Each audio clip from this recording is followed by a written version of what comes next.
Dobré ránko, komu prajem. Poprosím vás, nasadte si slúchadla. Áno, dobré skoré ráno, komu a kam? Už dobrú noc skoro, lebo hodinu som čakala. Áno, nech sa páči. Máte nejakú... krásne reči, ktoré ste mali. Áno, máte nejakú Ako moderátor, áno, ja mám. Veľmi pekne to. Integrálna súčasť. No tak to ma skoro hodilo o zem. To bola tragédia počuť. Ale ináč bolo to veľmi pekné a myslím si, že vaši... Teraz ste pán moderátor, áno? Áno, áno. No. A vaši hostia sú... Keby ste boli takí láskaví, ja som taký neskoro zapla, tak keby ste boli takí láskaví. Áno, našimi hostiami sú redaktori z časopisu Fantázia Miloš Ferko a Bohumil Strožinský.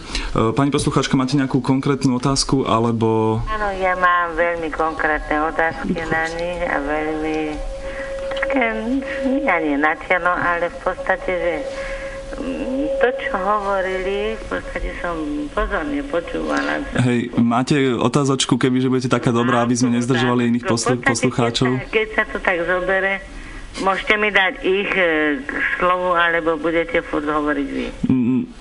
Nemáte zrejme otázočku, tak bohužiaľ musíme vás zrušiť z linky. Majte sa do počutia.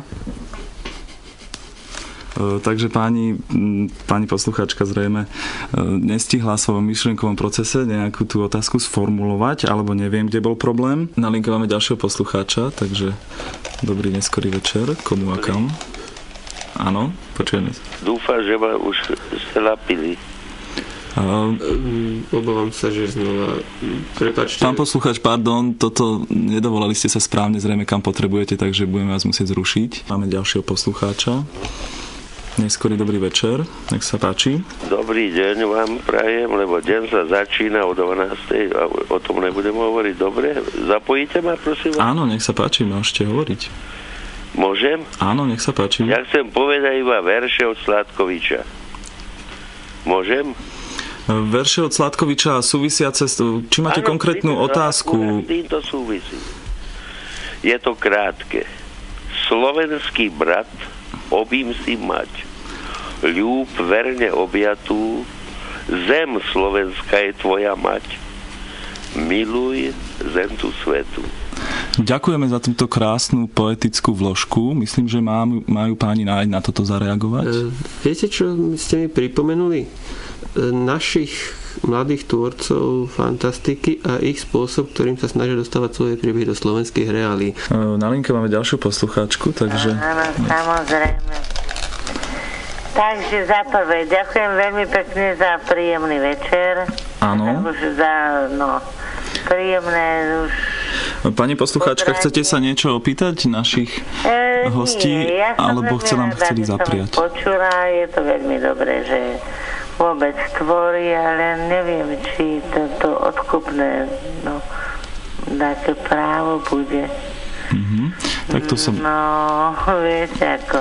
Ďakujeme, na to nám môžu odpovedať, ako je to s právami jednotlivých poviedok. Veľmi chlapci sú to, ale vravím, je to veľmi chabá relácia, keď človek v noci, ako je hore. No, ako podľa hlasu môžem usúdiť, že vás pekne zmohla aj takáto chabá relácia, takže ďakujeme za dotaz, majte sa pekne, peknú dobrú noc. Ale na linke máme aj ďalšieho poslucháča, takže nech sa páči. Dobrý večer. Dobrý večer. Môžem? Tu je poslucháčka z Trnavy. Nech sa páči, váš dotaz. Prosím vás, už prestaňte vy traja rozprávať.